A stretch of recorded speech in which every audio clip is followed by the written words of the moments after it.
Astaghfirullahaladzim alladzi la ilaha illa anta khalaqtani wa ana a'buduka wa ana ala ahdika wa ahdika mastata'tu. A'udzubika min syarri ma sana'tu. Abulaka bi ni'matika alayya wa abu bi dzambi faghfir li fa innahu la yaghfiru dzunuba illa lillahi ta'ala. Assalamualaikum warahmatullahi wabarakatuh. Bismillahirrahmanirrahim. Innal hamdalillah nahmaduhu wa nasta'inuhu wa nastaghfiruh. Wa na'udzu billahi min syururi anfusina wa min sayyiati a'malina. May yahdihillahu fala mudhillalah wa may yudlil fala hadiyalah. Asyhadu an la ilaha illallah wahdahu la syarikalah wa asyhadu anna Muhammadan 'abduhu wa rasuluh. Allahumma shalli ala sayyidina Muhammad wa ala ali sayyidina Muhammad. Rabbi yassir wa la tu'assir, rabbi tammim bil khair. Rabbi shrah li sadri wa yassir li amri wahlul 'uqdatam min lisani yafqahu qawli. Allahumma aftah alaina hikmataka wanshur alaina min khazaini rahmatika ya arhamar rahimin. Wallahu allazi la ilaha illa huwa alimul ghaibi wa syahadahu wa rahmanur rahim. Wallahu allazi la ilaha illa huwal malikul quddus al-malikul quddus salamul mu'minul muhaiminul azizul jabbarul mutakabbir. Subhanallahi amma yusyrikun. Wallahul khaliqul bari'ul musawwiru lahul asma'ul husna. Yusabbihu lahu ma fis samawati wal ardh wa huwal azizul hakim. Wala haula wala quwwata illa billahil aliyyil azim. Wala manja minallah illa ilaihi amma ba'd. Ayyuhal mu'minun ittaqullah. Usikum wa iyaya bittaqwallah faqad fazal muttaqun. Sidang jemaah yang dimuliakan Allah Subhanahu wa taala. Mudah-mudahan kita semua tergolong dalam golongan hamba-hambanya yang benar-benar bersyukur. Amin ya rabbal alamin. Alhamdulillah, pada pagi yang penuh barakah ni kita berada di waktu duha, antara waktu yang afdal, terbaik untuk lakukan solat sunat duha lah. Antara pukul 10, 11 ni antara waktunya lah. Ada pun yang lebih baik ketika kita boleh melakukan padanya itu amalan yang pada kedudukannya, iaitu dalam talabul ilm, iaitu menuntut ilmu, dan pada kedudukan pula ilmu yang mana kita nak letakkan dalam kehidupan kita nak beratkan, iaitu dalam perbahasan tentang usuluddin, iaitu asas kepada agama. Dan perbahasan usuluddin pula kita tumpukan pula pada perbahasan tauhid, iaitu perbahasan yang membincangkan tentang maksud Allah Ta'ala, perbincangan sifat-sifatnya. Bagaimana kita hari ini nak memahami dengan lebih mendalam. Mendalami bukan bermaksud sehingga kita hilang punca perbahasan. Ada kadang-kadang yang mendalami perbahasan, itu mendalami sehingga lupa tujuan asal kita dijadikan itu adalah untuk mengabdikan diri pada Allah, dengan kata dalam bab iman khususnya tauhid, iaitu hendaklah kita selarikan dengan perbahasan iman dan amal. Iman dan amal. Dalam perbahasan iman dan amal inilah yang kita nak perhalusi, memperdalami tentang amal. Iaitu amal dalam konteks, kalau bab pergi contoh tentang iman jemaah sekalian, dia sebut tentang amal. Perbahasan amal ini bukanlah sebagaimana yang kita faham dalam konteks perbahasan fikih. Dalam fikih, perbahasan fikih, iaitu dalam perbuatan sah batal, amalan yang dalam bab fikih. Contoh dalam bab solat kan. Namun amal yang dimasukkan di sini adalah bagaimana nak reflect. Bagaimana nak reflect dengan perbuatan iman kita. Amal yang mana yang menterjemahkan iman dalam konteks itulah kehidupan. Itulah kehidupan. Atau dengan lebih tepat adalah ujian. Bagi kita yang alhamdulillah Allah SWT memilih kita untuk berada di dalam suasana talabul ilm, penuntut ilmu, maka sudah pasti kehidupan itu kita telah takrifkan merujuk pada nas yang qat'i, dalil yang utamanya Al-Quran, iaitu kehidupan merujuk kepada inilah ujian. Ujian kerana apa? Kerana kita nak kaitkan dengan iman. Kaitan kita perbahasan tentang iman. Qalu amanna. Melalui surah Al-Ankabut. Surah Al-Ankabut ayat 2 tu. Qalu amanna wa hum la yuftanun. Al-Ankabut ayat 2.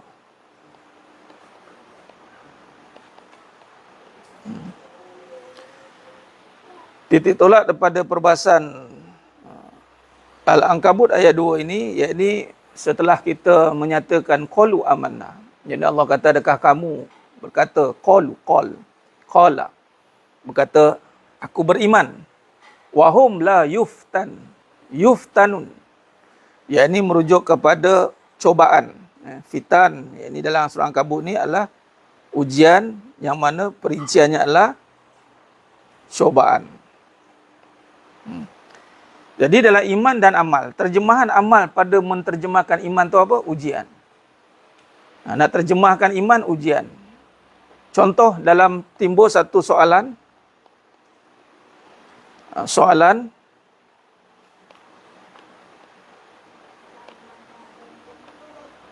Soal. Dalam konteks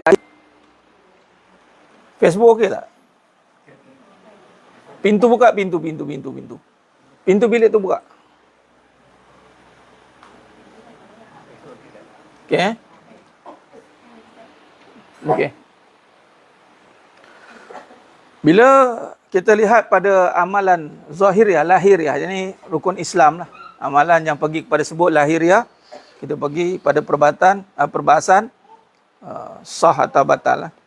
Sah batal. Maka si fulan ni beramal selama 30 tahun. Ini saya ambil soalan ni daripada semalam perbincangan dengan Dr. Mustaqim, Dekan Fakulti Pengajian Islam. Dr. Mustaqim, dia timbulkan satu persoalan yang mana padanya ada isu. Perjumpaan kita yang lepas kita membincangkan isu dan masalah. Apa beza isu, apa beza masalah? Cuba. Isu apa? Takrif isu. Ini bukan nama master semua ni, bukan?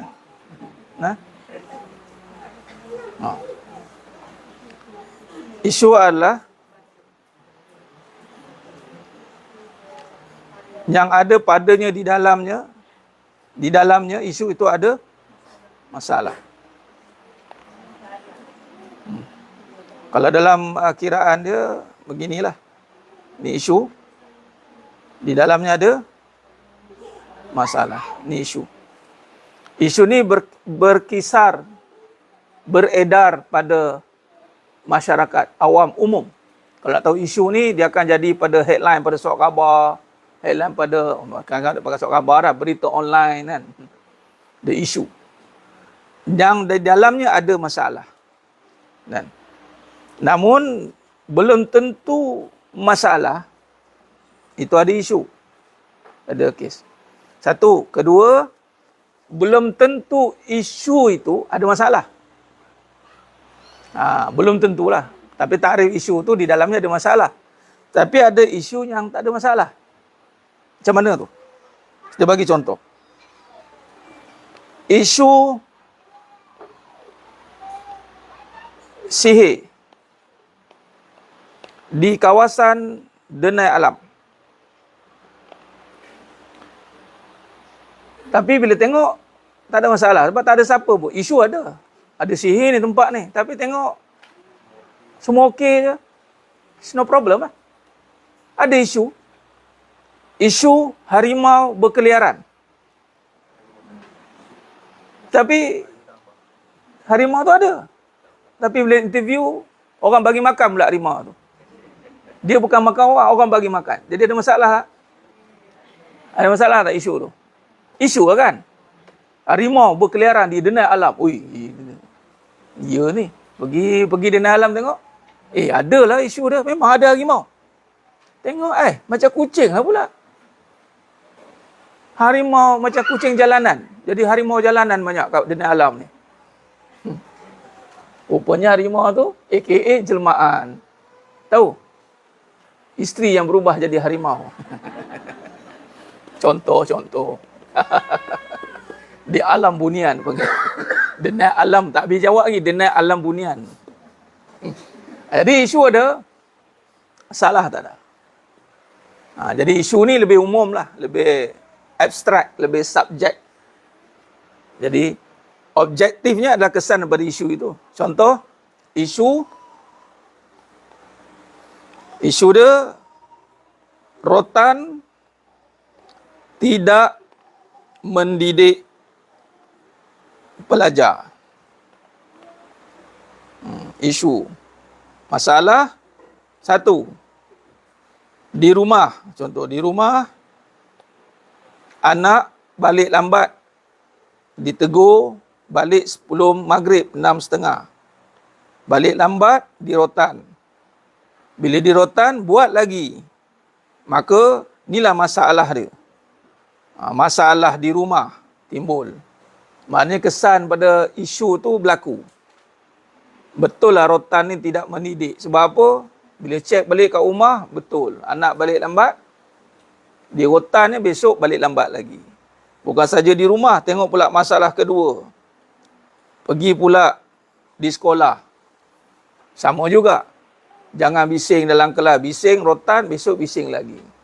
Kemudian masalah ketiga.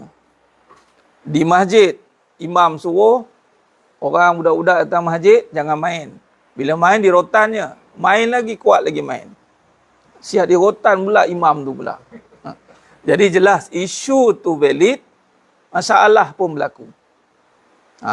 Jadi, ada perbahasan yang tadi macam sihir tadi, isu ada, masalah tak ada. Atau, dia menimbulkan isu. Isu pun tak ada, masalah pun tak ada. Jadi, dia merujuk pada penyampai itulah. Dia cuba menimbulkan. Isu sihir ni, ada ni sihir ni. Nampak? Timbulkan kan? Tengok-tengok tak ada sihir. Beli cek-cek tak ada pula orang kena.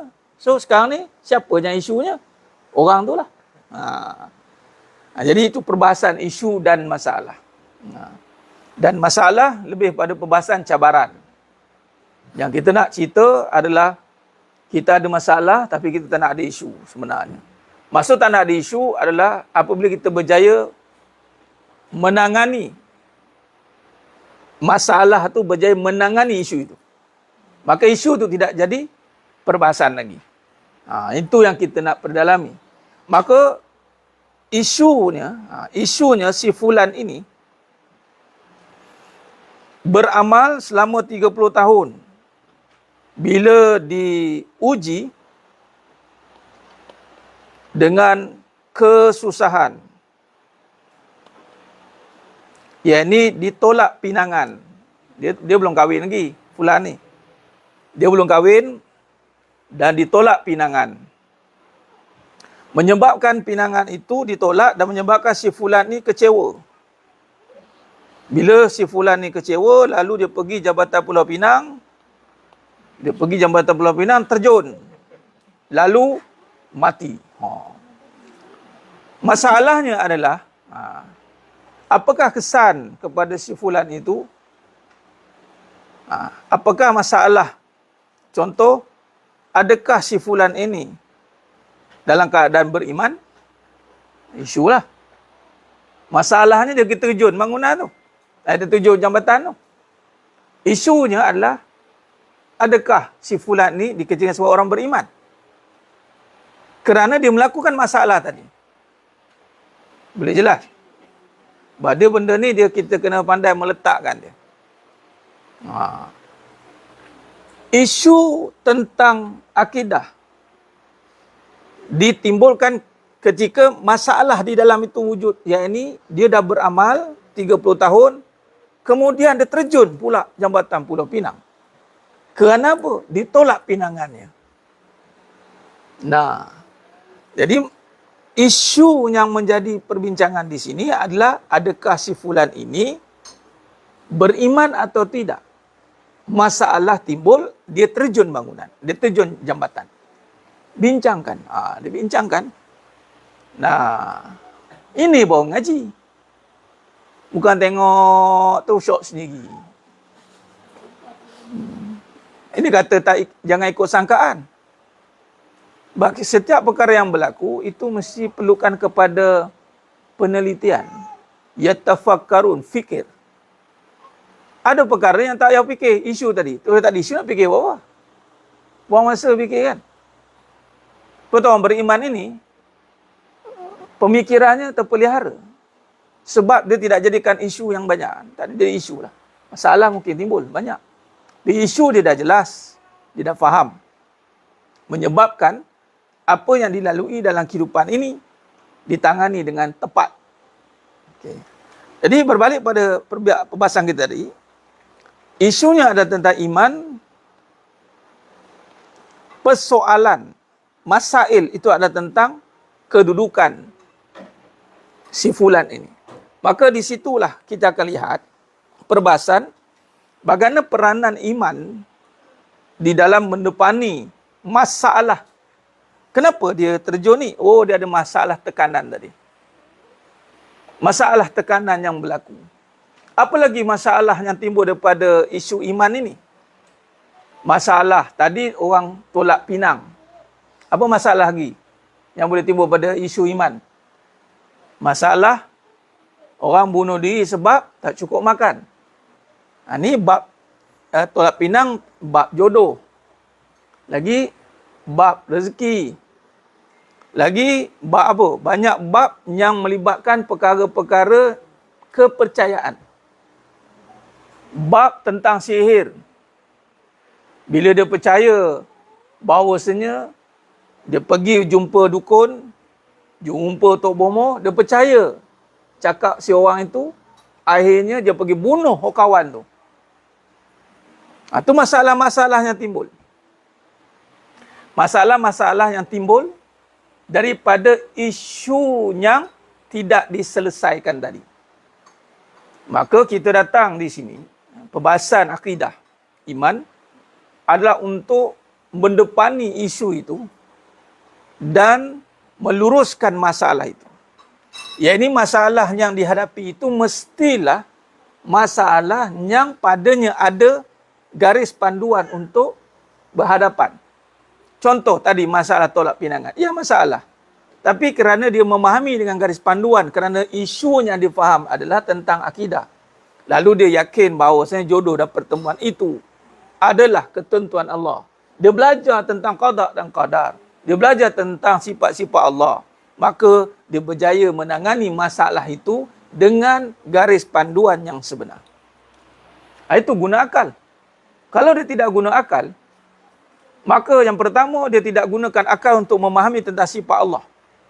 Kan kalau kita lihat dalam muka surat,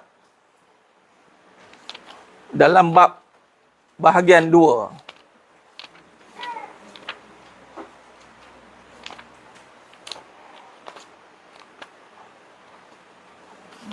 Ni. Ma'arifallahu illa bi'aql. Muka 119. Ini penting untuk tengok balik bahagian pendahuluan dalam bab perbahasan Ummul Barahin. Cuba lihat surat 119. Yang mana di bahagian pendahuluan matan Ummul Barahin. Kalau tanya matan Ummul Barahin permulaan di bagaimana? Inilah disyarahkan. Permulaan Ummul Barahin, Imam Sanusi memulakan dengan basmalah diikuti dengan hamdalah dan selawat. Seterusnya beliau membahagikan hukum berasaskan akal fikiran ke bertiga bahagian, iaitu wajib, mustahil dan harus. Nah, kita punya akal, hukum akal dalam membincangkan kehidupan. Yang mana kehidupan yang padanya ada terkait tentang kebesaran Allah. Kalau hukum yang bersandarkan fikih, ini hukum tu 5. Kena faham hukum 5.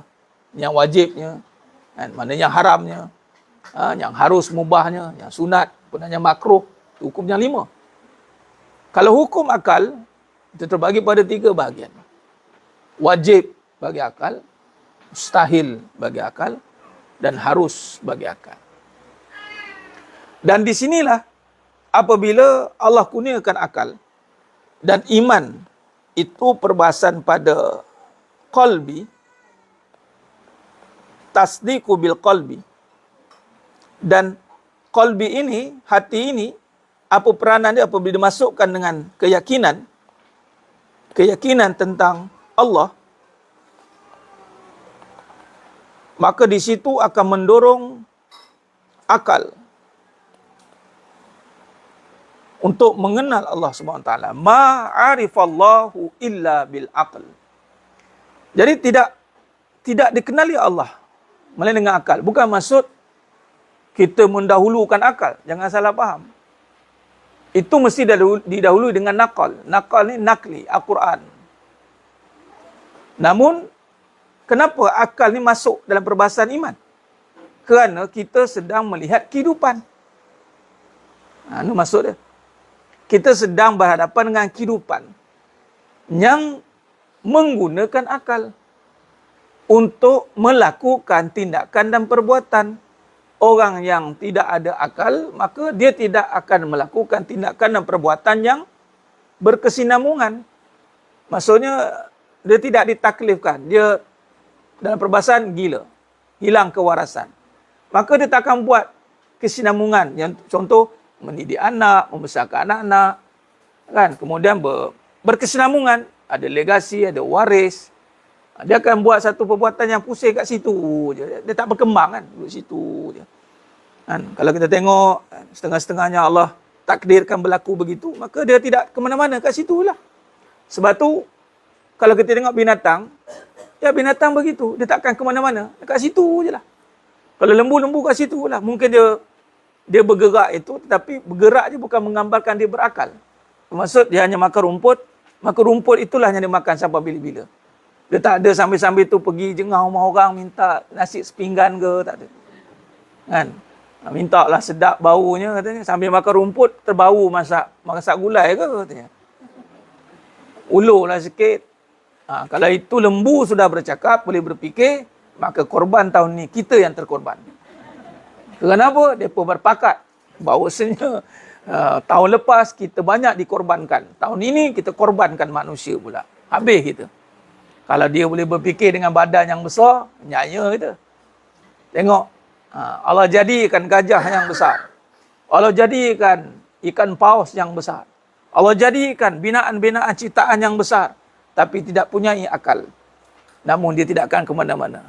Namun manusia yang kecil, yang halus pada kejadian, yang tidak nampak pada kedudukan yang tinggi. Kita berada di atas gunung, takkan nampak pun satu pun di bawah itu. Tetapi mampu menghancurkan dunia. Mampu menumbangkan gajah. Mampu menumbangkan, mengangkat, tarik paus itu tadi. Mampu menghabiskan hutan. Kenapa? Itulah kelebihan yang Allah berikan pada akal. Sebab tu manusia ini kedudukan yang tinggi pada akal. Namun, dia akan jadi lebih teruk. Lebih teruk. Balhum adal. Lebih sesat. Lebih teruk. Lebih bawah daripada binatang. Kerana ada akal buat kerosakan.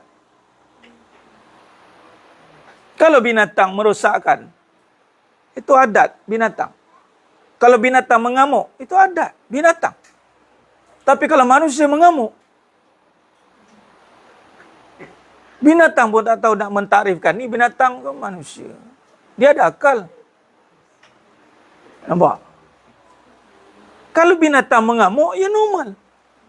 Binatang, padahal ada pecah sana, sondo sana, mengamuk sana. Tapi kalau manusia mengamuk, maka dia telah menghilangkan kewarasan akal. Satu, kedua menghilangkan kedudukan manusia. Yang mana kedudukan manusia, summaradadnahu asfala safilin. Dia akan lebih teruk daripada binatang. Jadi punya akal itu bukan sekadar ada akal, tapi punya akal itu mestilah melainkan peranan pada akal. Apakah peranan pada akal? Itulah zikrullah, mengenal Allah.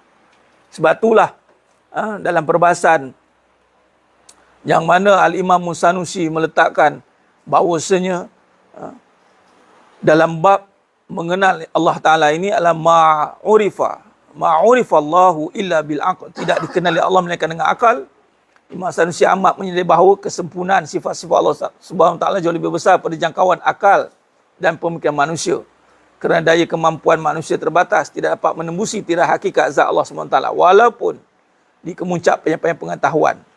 Dan kita kena faham macam tadi, kita menggunakan akal itu adalah untuk mentadbir nafsu dan bukannya untuk menguasai, bermaksud kita tak akan capai hakikat cantik.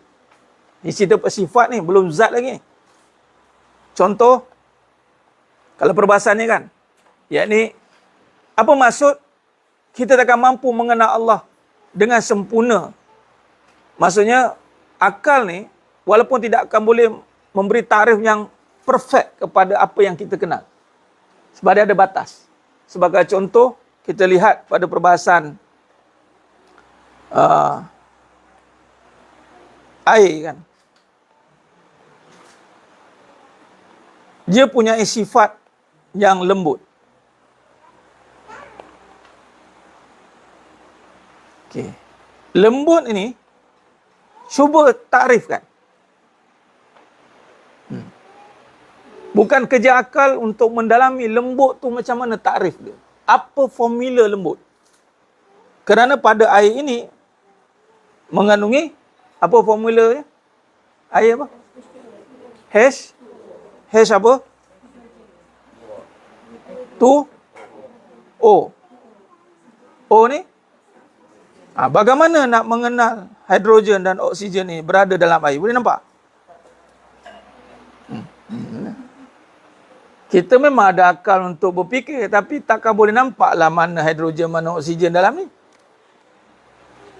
Kalau secara sifat makhluk pun kita tak boleh nak faham, agak-agak sifat yang menjadikan air ni. Itu sifat tau. Belum zat lagi. Zat ini adalah, inilah. Tadi lembut ni. Ni sifat. Sifat air ni lembut. Adapun zat dia adalah formula ni. Yang menjadikan sifat air ni. H2O ni tak nampak. Sifat pun kita tak boleh nak interpret dengan tepat lembut tu bagaimana.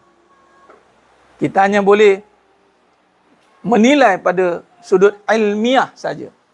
Tapi tak akan capai pada makam hakikatnya.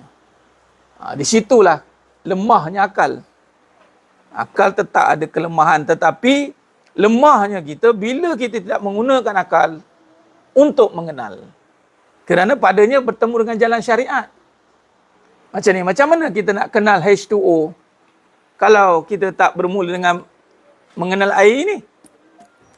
Di sinilah ada perbahasan ulama tasawuf meletakkan man arafa nafsah faqad arafa rabbah. Man arafa rabbah fasada jasada. Barang siapa mengenal dirinya akan mengenal Tuhannya. Barang siapa yang mengenal Tuhannya, maka binasalah dirinya. Nah, nak mengenal air, sebenarnya bukan nak cerita pasal air, tapi nak cerita formula pada air. Tapi bagaimana nak cerita formula pada air kalau tidak bincangkan tentang air? Maka kita pun mengenallah tentang air. Kita pun belajarlah tentang air. Akhirnya kita kenallah pada air itu ada sifat lembut. Pada lembut itu punya gabungan hidrogen dan oksigen. Maka ketika kita kenal hidrogen dan oksigen, tak ada bincang dah bab air dah. Kita mendalami sifat-sifat hidrogen, mendalami tentang sifat-sifat oksigen. Kita belajar tentang teori gas pula. Maka air ni leburlah dia. Tetapi dalam membincangkan zat itu, ini pada kejadian. Tapi zat yang dibincangkan di sini adalah ulama membawa pada perbahasan sifat. Pada zat, tetapi bincang pada sifat. Tidak mendalami pada zatnya. Sebab kita tidak akan pergi kepada tembus kepada situ. Kita hanya pergi pada kaedah pada sifat. Lepas tu sifat wajib bagi zat Allah. Bukan kita mengkaji zat itu. Baik. Maka berbalik pada tadi, maka di situ, bila ada isu, ada masalah, dan ianya ada pada isu dan masalah tadi, duduk pada kehidupan. Dan kehidupan tadi yang dinamakan ujian, dan kita perincikan lagi ujian yang padanya juga berbicara cobaan, dan dia membincangkan tentang iman. Maka kaitkan iman tadi untuk mengenal Allah, maka mestilah menggunakan akal. Maka di situlah kita akan faham kenapa perlukan nafsu ke depan. Dalam memahami isu takdir tadi, jodoh kan. Kenapa perlu marah-marah? Abang nak kahwin lagi ni. Abang jangan. Belum lagi dah abang jangan. Kenapa? Sakit hati saya. Guna akal ke tidak? Ke guna perasaan? Yang lelaki pula, bila nak kahwin lagi, guna perasaan ke guna akal? Perasaan itu bersertanya. Tapi dalam menentukan keputusan, mestilah guna akal. Bila akal berbalik tadi, kenapa bergaduh? Kalau dia bergaduh, dia tak guna akal lah. Itu saja. Bermaksud dia guna di sini kita boleh bincang lah. Dah ada perbincangan lah di sini. Barulah kita bincangkan. Abang nak kahwin lagi. Bincangkan. Sila bincang. Abang nak kita bincang kat mana ni? Sambil tu pegang ni. Ada pisau lah kat tangan dia tu. Abang nak bincang cara halus ke cara kasar? Itu masih perasaan. Kalau bincang tu ilmiah. Perbincangan itu adalah perbincangan yang membawa kepada ilmu.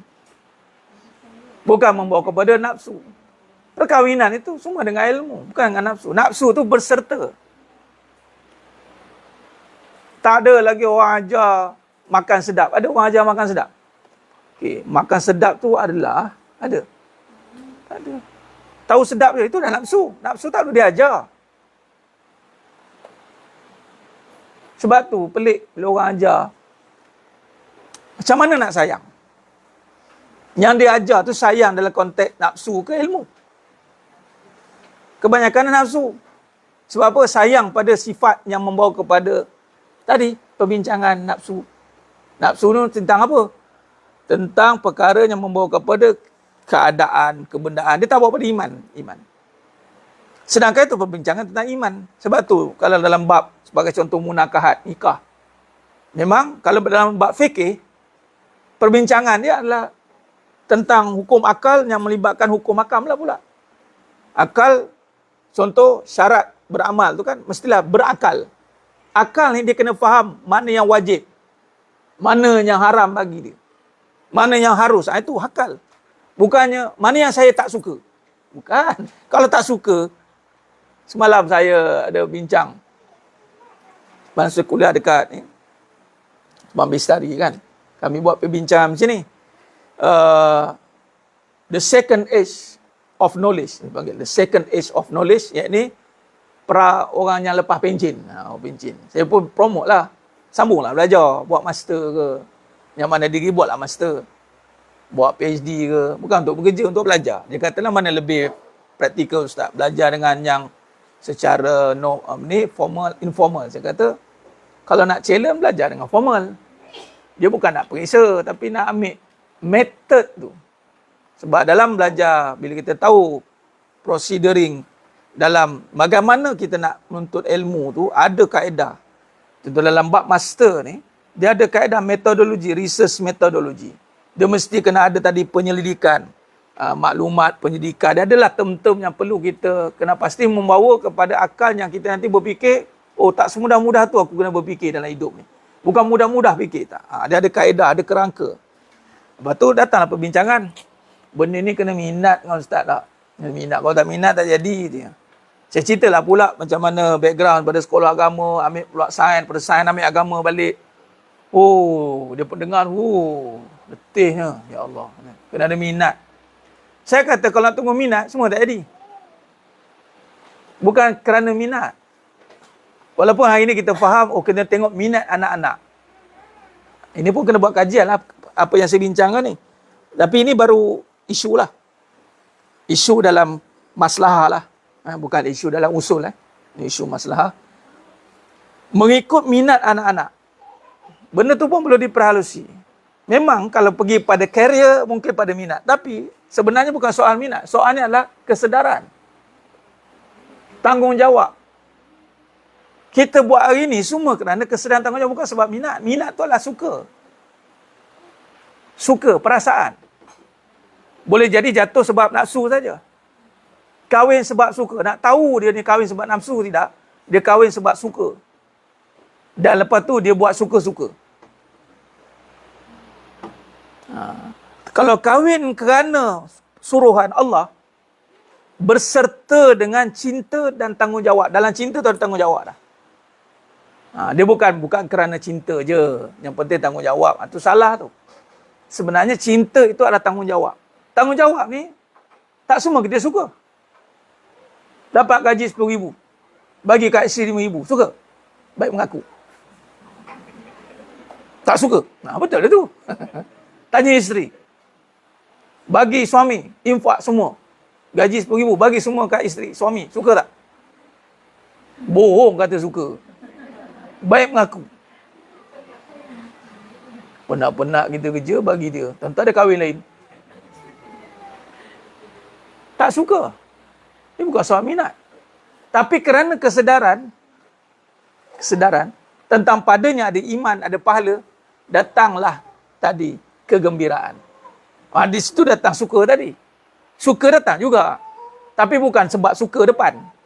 Suka tu adalah setelah ada kesedaran. Allah bantu suka tu. Kita suka tengok, senang dia tengok. Litaskunu ilaiha. Tengok, senang hati. Tapi kalau sekadar tengok saja senang hati, kita bukan nak hari-hari kahwin tengok je muka isteri tu. Awal ni, memang itulah matlamat abang kahwin. Nak tengok muka kamu. Kadang-kadang tak nampak batang hidung pun. Mana tak suami aku ni. Tengok signal loss. Signal loss. Dia pasang GPS tracker. Suami pun cerdik juga. Cek. Ada GPS. Cabut. Signal loss. Signal loss pula. Manalah laki aku tak balik. Memang. Dunia bukan tempat pertemuan. Dunia tempat perpisahan. Siapa yang melihat dunia tempat pertemuan, dia akan tipu lah. Dunia tempat berpisah, bukan tempat bertemu. Tempat bertemu di mana? Syurga. Syurga. Kalau ini kita faham, tak adalah banyak timbul isu. Berakidah dah faham lah. Mungkin ada masalah sajalah. Masalah dalam tanggungjawab tak mestinya kena ada depan mata. Dia remote saya, remote. Make sure under supervision dia, provision dia. Dia tahu apa yang dia kena buat. Dia remote lah. Monitoring dia. Tahu lah. Balik tadi. Jadi iman ni bukan sebab suka. Bukan sebab minat semata-mata. Perasaan. Jadi iman itu datanglah kesedaran. Kan tasdik. Tasdik. Membenarkan. Iman datang dengan dia dua akan seiring. Kesedaran dan kebenaran. Dan mestilah bermula dengan kebenaran terlebih dahulu, barulah datangnya kesedaran. Bila datang kesedaran, bila datang kebenaran, ada kesedaran, barulah datang kebahagiaan. Wa basyiril lazina amanu. Kabarkan berita gembira bagi orang yang beriman. Disebut orang beriman, itu mesti ada kerja tasdik, membenarkan. Bila dia benar, dia ada sedar. Sedar, dia benar dan sedar. Sudur dalam hatinya. Maka di situ datang kebahagiaan yang mengatasi tentang perbahasan suka tadi. Dia lebih tinggi daripada sekadar suka-suka. Perasaan saya tidak. Dia pergi kepada satu penyataan tentang jiwa yang bertemu dengan sa'adah, ketenangan, kebahagiaan, sakinah, berjumpa dengan perbahasan jiwa. Dan siapa yang menemui perbahasan itu, maka padanya tetap ada suka tadi. Dia sukanya, sebab suka ni dia event, dia adalah keadaan kan. Habis event tu habislah. Suka tu habislah. Makanan sedap, sukanya. Bila habis makan tu, habislah suka dia kan. Kalau dah habis dah lah makanan sedap ni, habislah. Tapi kerana dia makan dengan iman, walaupun dah habis suka, tapi dia berbahagia kerana menikmati apa yang disuka tadi. Jadi, long term lah. Kebenaran ada kesedaran. Di situ. Jadi, jemaah yang muliakan Allah Ta'ala, dalam perbahasan hari ini, kita nak tekankan dalam isu dan masalah kesinambungan daripada apa kita bincangkan. Kita kena ada dua perkara ini yang seringkali ditekankan. Dah kita dah bincangkan panjang lebar. Tapi hal ini tidak akan pernah berhenti selagi mana ada masalah. Ya, ini hidup ni lah masalah. Apa masalah ni? Persoalan lah. Soalan, tindakan, cabaran. Kita kena takrifkan semula hidup ni. Jangan kita letakkan, hidup tu seronok. Itu perasaan. Hidup tu sendiri adalah ujian, cobaan. Untuk uji iman, itu lebih tepat. Jadi kita kena bersedia dengan persiapan, kefahaman. Apa nak dipersiapkan? Kesedaran dan mencari kebenaran melalui ilmu. Jadi ilmu ni satu amalan ataupun satu menyatakan iman itu dengan sentiasa bersiap sedia untuk memahami. Yang pertama, kita persiapkan diri kita sebagai talibul ilm. Persiapkan diri menjadi penuntut ilmu. Jadi penuntut ilmu dan kita bersiap untuk mendapatkan kebenaran. Dan kebenaran ni proses yang berlaku di dalam kehidupan kita, dalam ujian itu. Setelah contoh ujian tu masuk kata susah tadi kan. Susah. Akhirnya susah itu membawa kita jumpa kebenaran. Dia bukan at one night, pom dapat. Tidak. Tapi nak dapat kebenaran itu, mestilah melalui pendidikan, pembelajaran, ilmu. Ilmu apa ni? Iman, tauhid. Itu maksud saya nak taukidkan, nak kukuhkan lagi, nak orang kata apa, nak tahkikkan lagi, nak menguatkan lagi, bahawasanya kehidupan dan iman ni jangan dipisahkan. Ia sangat berkaitan dan sangat berkait rapat. Walaupun saya masih tengah buat lagi kajian yang panjang. Dia lepas kita belajar ni kata kesan pembelajaran. Kita faham metod. Apa yang kita cakap pasti ada pertanggungjawaban. Kita tak ada just cakap kemudian kita lontar. Bukan begitu. Orang beriman tidak begitu. Sebab tu dia kata Nabi SAW, "Falyakul khairan aw liyasmut." Walaupun benda tu berlaku depan mata, tapi kita tak boleh satu buat judgement. Tak boleh. Sebab kita kena meneliti dia. Kita perlu menilai dia. Mentafsir dia. Paling mudah atau paling dekat dengan penilaian, sebagai contoh, rujuk balik Nas. Tengok. Apa kata Allah? Apa kata Rasulullah? Apa kata ijma'? Itu hukum yang yang utama bagi orang Islam, Al-Quran dan As-Sunnah. Ijma'. Kemudian qiyas. Itu 4. Tapi kalau dalam bab research, yang nombor 1 untuk reference, kalau ada isu apa-apa, nak cari isu yang valid dalam ni, jurnal. Jurnal ni adalah gabungan artikel-artikel, penulisan-penulisan academician yang dikompilkan dalam jurnal apa. Banyaklah jurnal tu, dalam banyaklah artikel-artikel yang berwasit ni, ada nombor-nombor belakang tu. Itu baca, tengok. Kita jadi bukannya suka search cerita apa yang sensasi ni. Hot apa ni. Tengok cerita yang viral je. Ini kata belum tentu yang viral tu benar. Tapi kalau by research, tak ramai pun nak cari. Walhal paper banyak. Kita boleh search sendiri, tengok, baca. Itu lebih baik. Itu kata orang berilmu, nak tuntut ilmu tu. Tak ada search benda-benda yang bukan-bukan. Yang tak ada manfaat pun. Kan? Jadi ini semuanya untuk membentuk kebenaran. Proses. Even dalam kesenangan pun, mesti mencari kebenaran. Sebenarnya senang ni. Apa sebenarnya senang ni? Kita kenal senang ini sama. Kita dah bahas sebelum ni. Ya, ini susah senang adalah wasilah untuk mengenal Allah. Yakin. Isu dia apa? Nak kenal Allah. Itu isu. Isu besar kita nak yakin. Kita yakin tak kesenangan kita hari ini sebenarnya hasil kurniaan Allah. Kelas, titik. Bincangkan. Bincanglah. Bincang sifat tadi. Bukalah kitab ni. Bagi contoh, perbahasan semalam saya kata apa, nak melihat alam ni. Gunakan manhaj apa?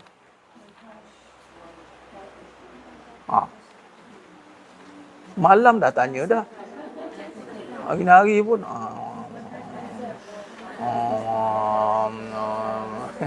Dia bunyi.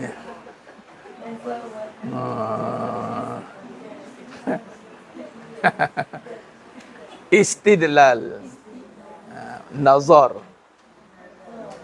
Nazar wal istidlal. Ini manhaj ni. Bukan tengok, sedap-sedap tengok tak. Pegang ni. Tengok hidup ni. Menggunakan kaedah yang dibawa oleh Imam Sanusi rahimahullah ta'ala alaih. Yang juga dibawa oleh Imam Syafi'i rahimahullah ta'ala alaih. Itulah menilai, melihat, nazara. Yang melihat dan mencari bukti rasional. Pembuktian. Atau kebenaran. Kebenaran ni adalah satu penyelidikan. Satu kajian dan penyelidikan. Selidik. Kenapa pasal kahwin lagi ni marah? Kahwin lagi ni marah. Apa sebenarnya yang berlaku? Contoh. Kan? Kajilah. Dia dah ikut. You, I pun sama. You ke? You. Semua ikut sama. Betul lah. Mana ada perempuan sanggup? Dah buat. Mana ada perempuan sanggup? Tapi tak kaji. Kajilah. Kenapa pula macam itu? Jadi kajian awal menunjukkan isu keyakinan. Tak yakin. Kasih sayang. Masalahnya adalah bergaduh. Masalah tu timbullah masalah. Kenapa bergaduh? Oh, sebab perbahasan iman cuba diakal-akalkan. Cuba dilogik-logikkan.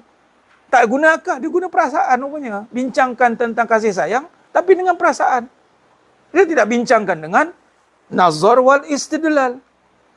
Melihat kasih sayang Allah dengan melihat kasih sayang suami, bersandarkan tanda-tanda kebesaran Allah. Boleh?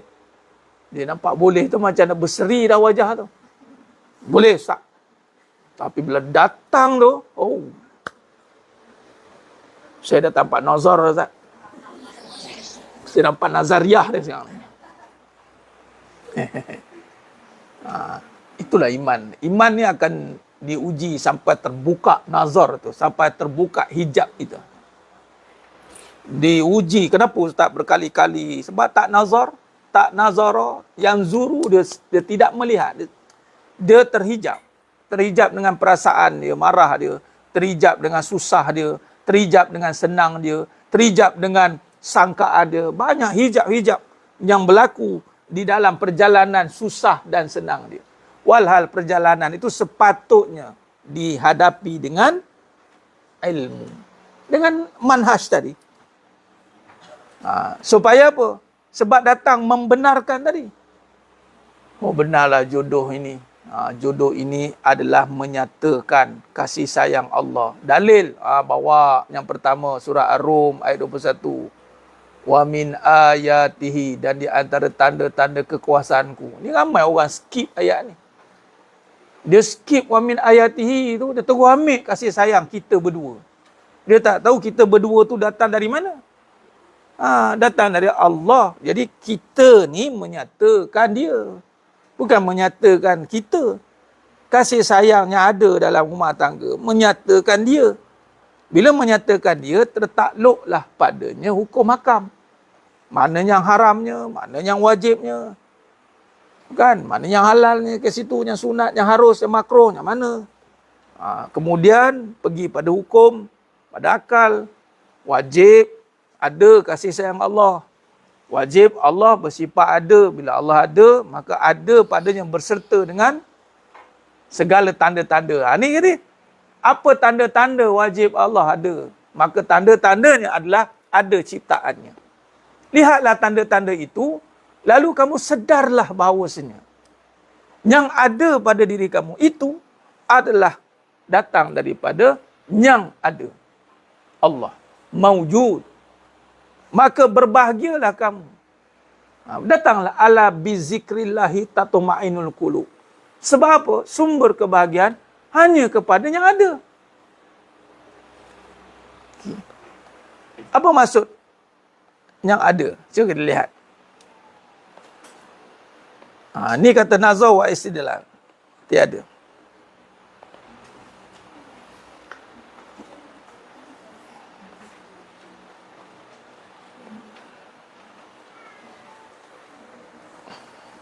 Bila sebut ada, perbahasan tentang Allah. Pada sifat nafsiyah. Lawannya mustahil. Iaitu tiada. Maka Allah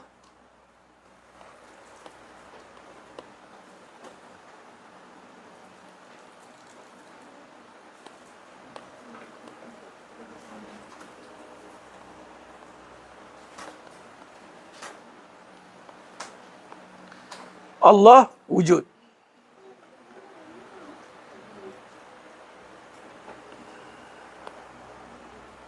Makhluk lawan kepada selain dia,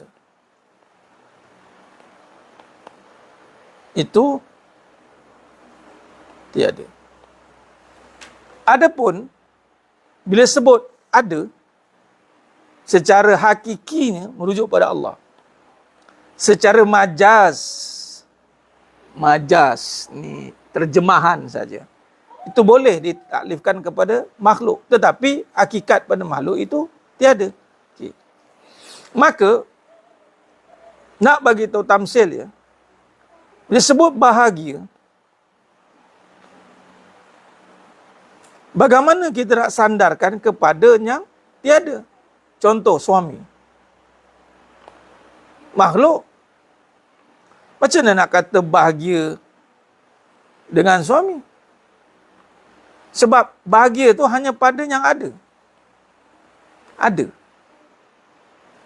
Tiada ni benda yang baru. Dia perlu diberikan, baru dimasukkan kebahagiaan. Bukan dia ada suami dia bahagia. Kita tertipu lah. Sebab benda tak ada, semua masuk kosong, tak ada. Kena ada kan, kena masuk rumah dia, kosong rumah lagi, kena masukkan perabot, kena masukkan ini. Macam mana? Bila tengok je ada, mana boleh? Kita nak bahagia, tengok suami, mana boleh dapat tiba-tiba. Sebab tu ada orang ada suami tak bahagia. Sebab tak diberikan, tak dimasukkan. Jadi nak masuk bahagia tu dengan apa? Dengan meyakini Allah ada. Apa dia? Ada kasih sayang. Tu masuklah kasih sayang pula. Masukkan kasih sayang itu. Macam mana nak masukkan kasih sayang itu? Dengan ketaatan. Dia mesti ada syariat dia, ada alat dia. Sayang berserta dengan perbuatan taat. Mana ada sayang tu duduk menyandar, ada sayang tak ada. Betul cakap sayang dah kahwin tak apa, saya menyandar dah. Memang hakikatnya ada sayang Allah. Tapi dia berhadapan dengan makhluk sekarang ni.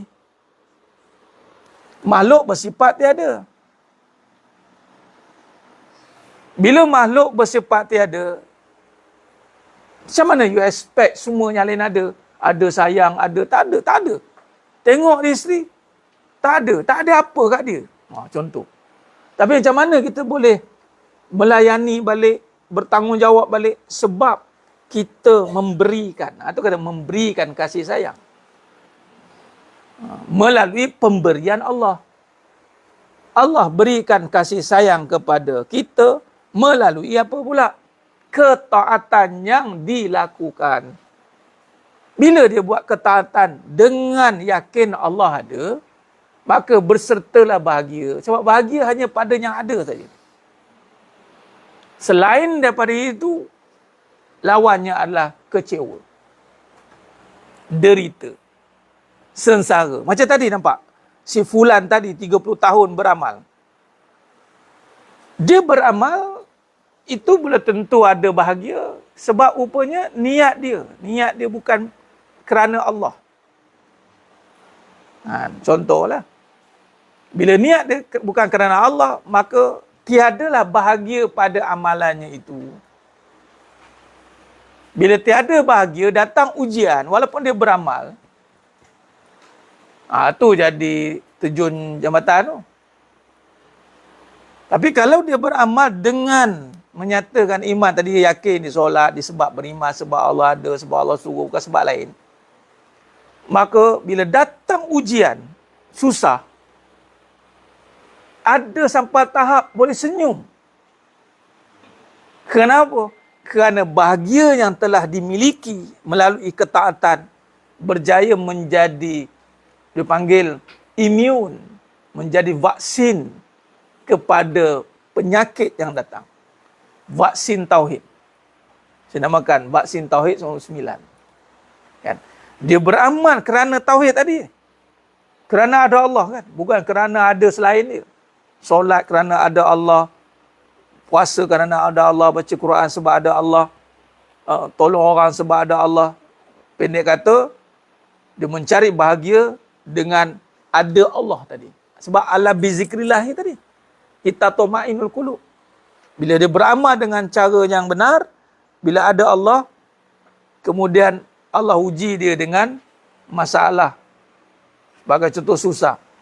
Tapi kerana bila ada Allah, Allah bagi dia wabasyiril lazina amanu, Allah bagi dia bahagia, maka hal yang berlaku di hadapan dia itu, yang tiada, contoh masalah ni, masalah, susah, itu sifat dia tiada.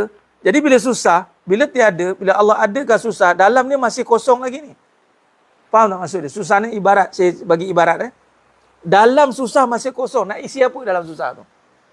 Isi bahagia atau isi derita? Faham maksud dia? Kalau dalam susah, dia isi derita, maka sengsara lah dia. Bukan sebab susah tu. Sebab apa yang diisi pada susah itu. Dia bukan datang serentak. Dia benda barang baru. Jadi, ibarat ni. Saya bagi ibarat ni, boleh faham? Ibarat ni ibarat. Sebab kita bincang, bermula tiada. Susah, bermula tiada. Jadi dia bukan real. Bila sebut tiada ni, it's not real lah. Dia existing. Dia ada tapi adanya majas. Ada sebagai gambaran saja. Okay. Bila ada susah, Allah adakan. Dia adalah satu wadah bekas. Ada. Tapi memandangkan kita bukan berbincang soal luaran semata-mata. Kita ada perbahasan tentang iman hati. Itu soal dalam pula. Dalam susah, ada apa? Ada derita atau bahagia. Dalam susah, ada apa? Sama juga, suami kan, suami ni nama lain ustaz bagi suami itu adalah susah, ustaz. Nama lain bagi suami adalah susah. Dia save nombor suami dia Mr. Susah atau Mr. Musibat dia panggil. Musibat betul. Jangan buat macam itu. Tak patut Oma. Nama lain, susah. Tapi dalam, faham tak maksudnya? Apa yang kita isi pada suami itu? Apa yang kita isi pada isteri itu? Dia perlu diisi, itu nama pengisian tu. Sebab dia bukan ada berserta dah. Allah adakan. Kau nak ada duit? Aku adakan duit. Ada tu pun tak kekal. Aku boleh hancurkan. Contoh, bila suami itu ataupun Elias aka susah, dia bagi suami, tapi berjaya si isteri memasukkan bahagia. Dia berjaya memasukkan bahagia. Pak suami ambil mood, balik rumah ambil mood. Abang kenapa? Tu tak? Yang bahagia isteri. Yang derita suami. Suami pula yang isi. Ikutlah diisi apa pula. Jadi, isteri berjaya mengisi bahagia. Dengan apa? Dengan Allah ada. Apa maksud Allah ada? Dalilnya apa? Taatlah. Buatlah. Jangan duduk melangok kat situ je. Macam nak buat? Dia tak start dulu. Ayah tak buat apa-apa lah. Main siapa start nyanyi lah. Main style barat. Main style barat macam itu. Siapa start dulu? Dia start, dia buat. Dia tak nak buat. Sedangkan kebaikan tak tunggu siapa. You nak buat, you buat. Habis Ustaz, kalau tak dibalas macam mana? Dia takut tak dibalas. Kalau tak dibalas, kalau dia niat buat baik sebab takut dibalas atau tidak, maka buat baik bukan kerana Allah. Dia buat baik bukan sebab nak dibalas. Tapi kalau dia buat baik kerana dia yakin Allah ada, tengok. Ketika suami tu tak ada, bahagia tu tak ada. Allah uji suami tu tak ada, bahagia tu ada. Sebab apa yang diisi? Susah tu ada, Allah ada kan. Kemudian dia isi kesusahan dengan kebahagiaan. Maka ketika susah tu ada, ini ada tiada tadi kan, tapi bahagia tu telah menjadi isinya. Maka yang ditumpukan isi itu pengisian. Dan inilah yang akan binasa. Apa yang tinggal adalah rasa yang ada.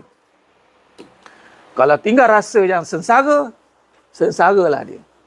Kalau tinggal rasa bahagia, bahagialah dia. Sebab tu pengisian. Jadi ianya duduk pada ada Allah ataupun Allah ada. Tu kena faham kat situ. Jadi barulah nampak adil Allah. Sebab kita tak terkait dengan orang kan. Kan masalah tu, nikmat kan kita bincang sebelum ni. Susah, senang, itu bukan bicara nikmat. Nikmat adalah bicara ketaatan padanya susah. Ketaatan padanya senang. Kalau senang tidak diisi dengan nikmat, dengan ketaatan, maka tiada kenikmatan. Ataupun tiada kebahagiaan. Senang tapi kufur. Senang tapi maksiat. Dia tidak akan nikmat. Apa maksud nikmat? Bahagia. Suka, ya. Sebab dia ada event waktu itu. Event ni keadaan waktu itu dia ada duit. Dia boleh makan ikut suka dia. Dia boleh jalan-jalan ikut jalan mana dia nak pergi suka-suka. Tapi waktu dia dah tak ada. Ataupun yang lebih bahaya nanti. Ketika tiada kehidupannya. Yakni mati. Waktu itu tinggallah sengsara dia. Tu kata mati dalam keadaan kesengsaraan. Sebab nikmat tak ada. Yang ada maksiat. Dia tutup maksiat dengan benda yang menyeronokkan dia. Dia seronok. Awak ni tengah buat maksiat tapi tak rasa takut. Who cares? Dia tak tahu dia sedang isi benda-benda yang membawa satu saat nanti. Bila hilang semua itu, tinggallah yang ada yang kamu isi tadi. Lepas tu dah dia panggil sakaratnya. Ataupun dia bila Allah hilangkan hidup dia. Kaifa takfuruna billahi wa kuntum amwatan fa ahyakum. Tak apa, kamu tengah hidup, aku bagi peluang. Tapi bila aku matikan kamu, yang ada adalah apa yang kamu isi dalam hidup kamu. Kalau isi tu adalah perkara yang membuat bahagia ni pahala tadilah. Semua jalan semua jalan tu akan dijadikan khulasah, kesimpulan. Sebab tu jangan putus asa dalam melakukan kebaikan. Kalau tak boleh buat kebaikan A, kebaikan B. Tak boleh buat B, C. C, D. Jangan berhenti. Maksud tak boleh A, tinggal tak boleh. Dia adalah sebab kiraan dia adalah compounding. Dia dikumpulkan, jama'i. Maka apabila hidup kita tu dipenuhi dengan kebaikan dan kebahagiaan, maka ketika hilang kehidupan ni yang mati, bahagia ni dibawa. Casing tu akan hilang. Sebab bermula tiada kan. Cuma Allah kekalkan secara kekuasaannya, Allah kekalkan isi itu. Yang ini dosa pahala Allah kekalkan. Sebab nak ditimbang.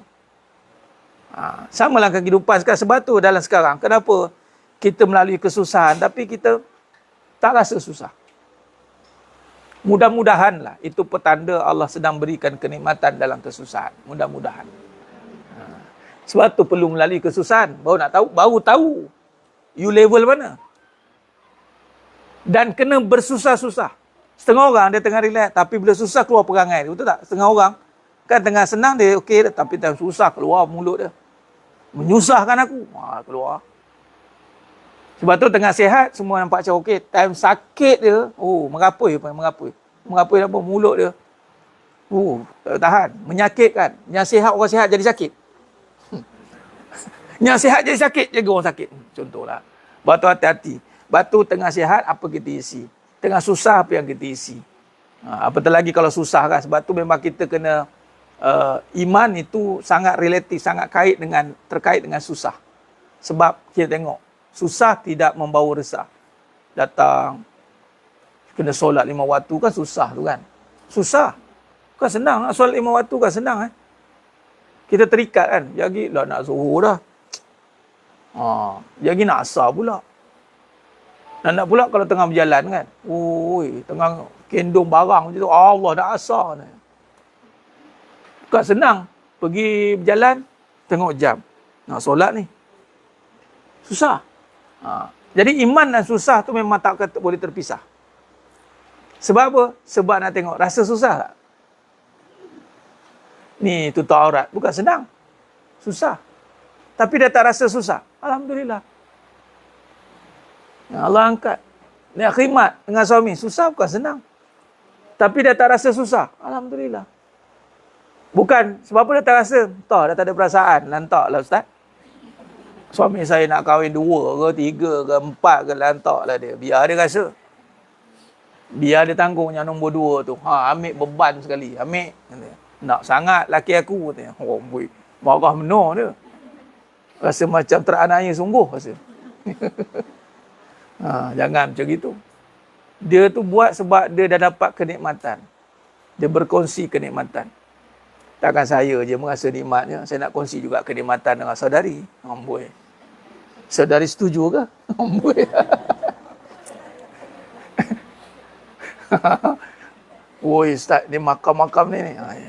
Ni sama ada makam tinggi ataupun dimakamkan. Pilihlah mana-mana. Sedekah yang terbaik, sedekah yang paling kita suka.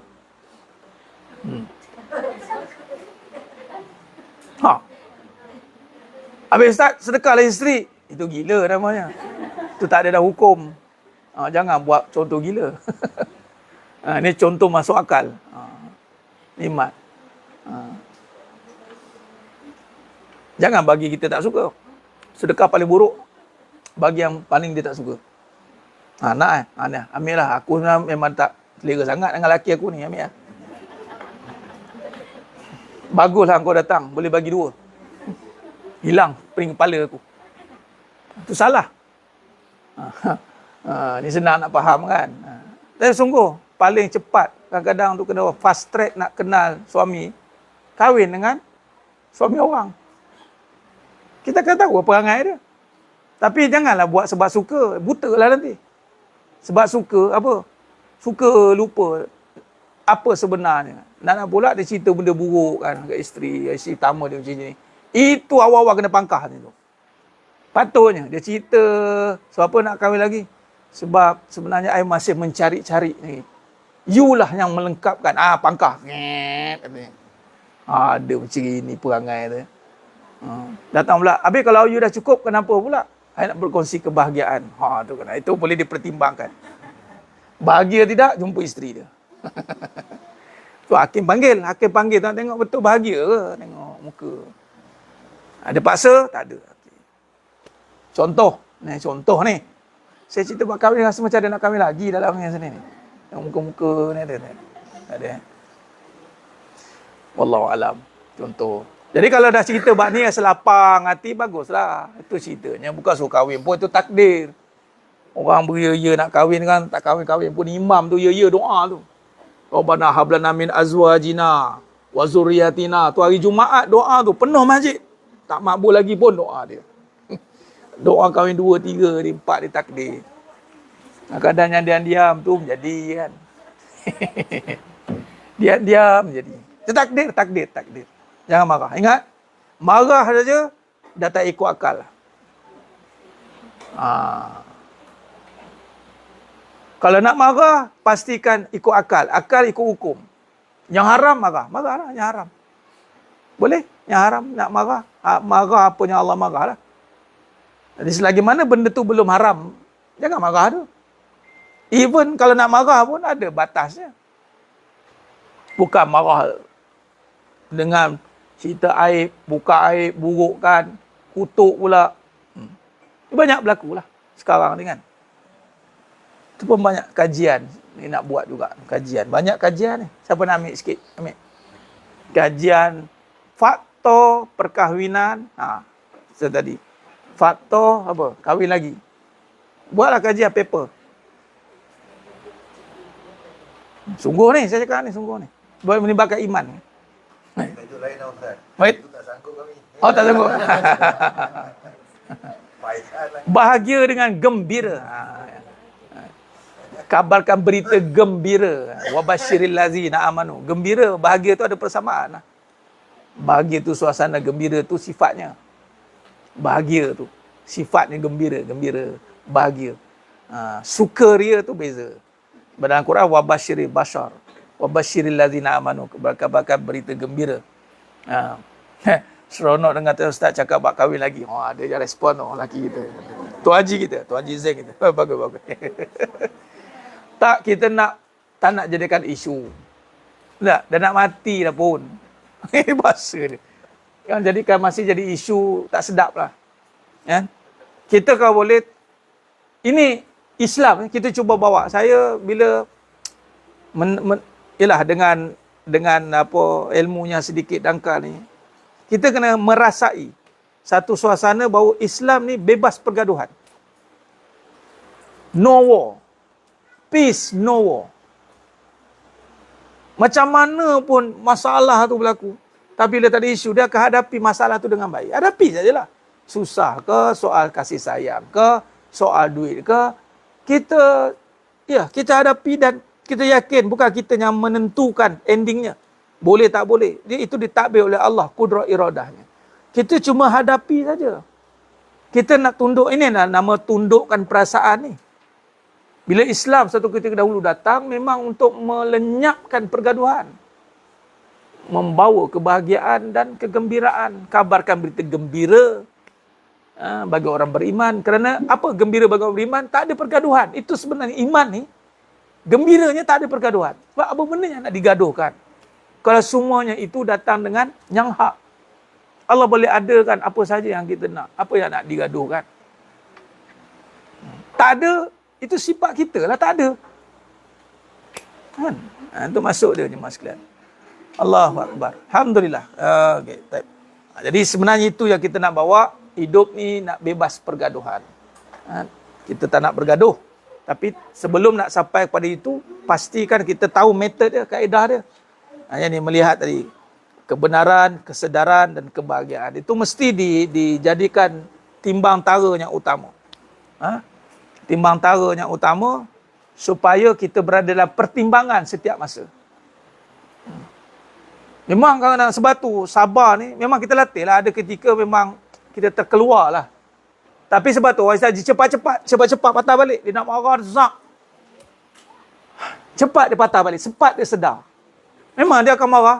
Ni orang yang baru dia cepat sedar. Dia marah, pum, cepat hilang. Dia bukan marah tak tentu arah. Dia panggil hotspot. Ada hot button dia. Dia tak nak. Orang Islam dia tak akan ada hotspot tu atau hot button tak ada. Lama kelamaan dia belajar sampai dia tiada kemarahan. Marahnya bukan tak ada tapi marahnya telah diletakkan kepada yang benar. Nah, ini yang sebenar kita nak alih. Kadang-kadang tak patut marah, kita marah. Yang patut marah, tak marah. Tu. Contoh, menduakan Allah. Itu sepatutnya yang nak kena marah. Tapi yang dimarah menduakan isteri. Kenapa abang duakan saya? Cakap, marah. Lepas tu, kenapa abang duakan Allah? Abang cakap, bang. Boy, ni. Lemai. Lain macam isteri aku marah ni. Suami. Takut. Barang yang tak patut kita takut. Tapi yang sepatut kita takut, kita tak takut. Semualah. Dan suami ke isteri atau lelaki atau siapa pun yang mukallaf. Apa dia? Takut menduakan Allah. Kita takut dan perkara ini yang paling bahaya. Apabila Allah dapat tahu kita menduakan dia. Binasalah seluruh amalan kita. Dan diterjemahkan itu pada perhubungan rumah tangga. Terjemahan, nak bagi tahu impak dia macam mana. Kadang-kadang kita nak faham tentang syirik, kita tak tahu. Rupanya perbahasan menduakan isteri. Oh, macam ini dosanya. Kahwin 20 tahun, dapat tahu diduakan. 20 tahun tu nothing. Sia-sia je perkahwinan. Amboi. Abang penipu selama ni. Penipu tu dapat. Jenuh lah kawan tu nyanyi. Maafkan kami. Maafkan kami. Jenuh nak minta maaf. Ada orang bawa borak katanya. Minta maaf lagi senang kau Ustaz daripada minta izin.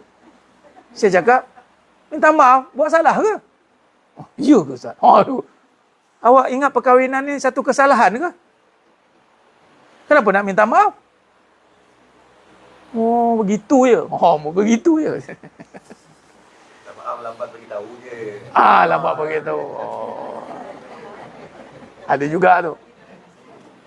Tak salah juga lambat beritahu. Tak ada kesalahan pun lambat begitu. Yang salah tu buat tak tahu. Dia dah ada 2 isteri tapi buat macam 1 isteri. Tu salah. Dah 2 isteri buat 2 isteri. Tengok-tengok. Jarang. Apa abang aku 2 hari tak ada kat rumah ni. Dia dah mula kadang-kadang. Hai. Tu kena tanya. Bang, dah jarang-jarang kadang-kadang ni bang. Sebenarnya abang dah ada 2 isteri. Itu kena bagi. Sebab kalau dia sembunyi, dia akan menidakkan hak satu pihak. Tu bahaya sembunyi. Kahwin sembunyi tu mungkinlah orang tak isu. Masalah kahwin sembunyi dengan sembunyikan isteri terus. Orang takkan nampak terus. Awak kena terimalah. Inilah takdir kehidupan kita. Pandailah cakap takdir kat situ.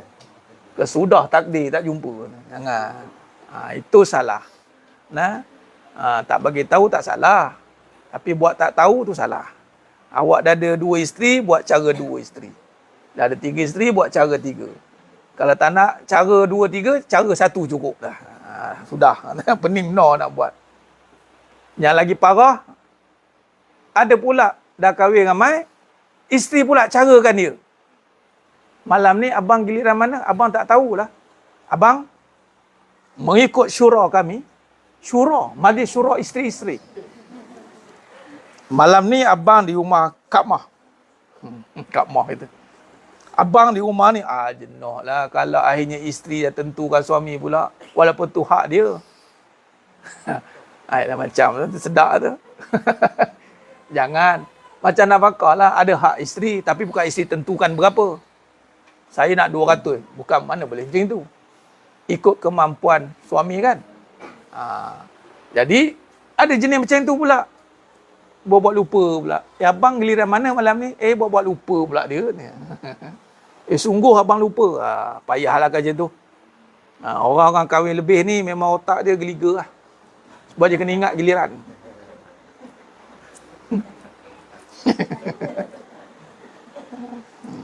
Agak-agak nak geliga, kahwin 2. Tapi kena datang pengajian. Wallahu alam. Habis dah kita. Tu panjang-panjang ni kan jenuh pula ni. Masuk pula lepas zuhur dah habis. Kita tutup dengan munajat umat insya-Allah. Khair. Alhamdulillah. Mudah-mudahan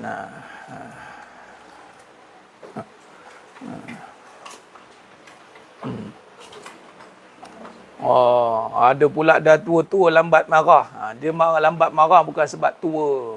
Sebab dah kena belasah kehidupan tu. Dah tua baru nak kena belasah. Malah dah sedar. Jangan sebab tua lambat marah. Tak juga. Kadang ada orang tua lagi cepat marah. Betul tak? Sensitif. Jangan. Dia lambat dah tak marah ni sebab kita dah semakin sedar.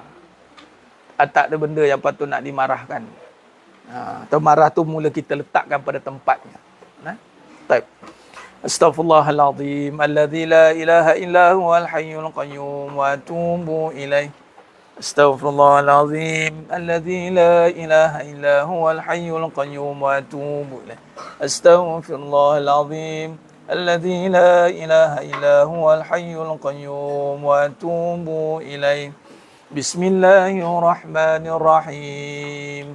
Alhamdulillahi rabbil alamin. Ar-Rahmanir-Rahim. Maliki yaumiddin. Iyyaka na'budu wa iyyaka nasta'in. Ihdinas siratal mustaqim. Siratal ladzina an'amta 'alaihim ghairil maghdubi 'alaihim waladdallin. آمين. بسم الله الرحمن الرحيم. الحمد لله رب العالمين الرحمن الرحيم مالك يوم الدين إياك نعبد وإياك نستعين اهدنا الصراط المستقيم صراط الذين أنعمت عليهم غير المغضوب عليهم ولا الضالين آمين. بسم الله الرحمن الرحيم. الحمد لله رب العالمين الرحمن الرحيم مالك يوم الدين إياك نعبد وإياك نستعين اهدنا الصراط المستقيم صراط الذين أنعمت عليهم غير المغضوب عليهم ولا الضالين آمين. بسم الله الرحمن الرحيم. الحمد لله رب العالمين الرحمن الرحيم مالك يوم الدين إياك نعبد وإياك نستعين اهدنا الصراط المستقيم صراط الذين أنعمت عليهم غير المغضوب عليهم ولا الضالين آمين. بسم الله الرحمن الرحيم.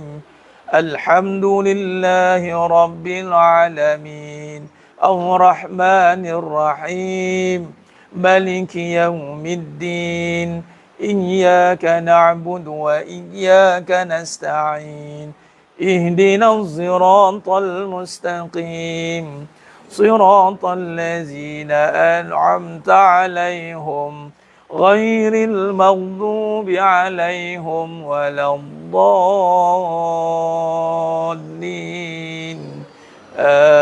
آمين. بسم الله الرحمن الرحيم. الحمد لله رب العالمين الرحمن الرحيم مالك يوم الدين إياك نعبد وإياك نستعين اهدنا الصراط المستقيم صراط الذين أنعمت عليهم غير المغضوب عليهم ولا الضالين آمين. بسم الله الرحمن الرحيم. الحمد لله رب العالمين الرحمن الرحيم غير المغضوب عليهم ولا الضالين آمين. بسم الله الرحمن الرحيم. الحمد لله رب العالمين الرحمن الرحيم مالك يوم الدين إياك نعبد وإياك نستعين اهدنا الصراط المستقيم صراط الذين أنعمت عليهم غير المغضوب عليهم ولا الضالين آمين. بسم الله الرحمن الرحيم. الحمد لله رب العالمين الرحمن الرحيم مالك يوم الدين إياك نعبد وإياك نستعين اهدنا الصراط المستقيم صراط الذين أنعمت عليهم غير المغضوب عليهم ولا الضالين آمين. بسم الله الرحمن الرحيم. الحمد لله رب العالمين الرحمن الرحيم مالك يوم الدين إياك نعبد وإياك نستعين اهدنا الصراط المستقيم صراط الذين أنعمت عليهم غير المغضوب عليهم ولا الضالين آمين. اللهم بالحق الفاتحة وبحق الذي جاء بالفاتحة وبحقك من أنزلت عليه الفاتحة نسألك أن يا الله في كل حاجة يا رب khususan pada semua jemaah yang hadir pada hari ini ya Allah, kabulkan ya Allah segala urusan kami dunia akhirat, mudahkan ya Allah segala urusan kami ya Allah dunia akhirat ya Rabb. Nas'aluka an ya Allah fi kulli haja ya Rabb, khususan pada umat Islam seluruh dunia ya Allah, khususan fi Palestin wa fi Gaza wa fi Rafah wa fi kulli makan wa fi kulli zaman ya Allah, wa khususan fi Malaysia ya Allah, jauhkan pada balak bencana malapetaka banjir besar kemarau berpanjangan ya Allah, dan juga negara Islam yang lain ya Allah. Nas'aluka an ya Allah fi kulli haja ya Rabb.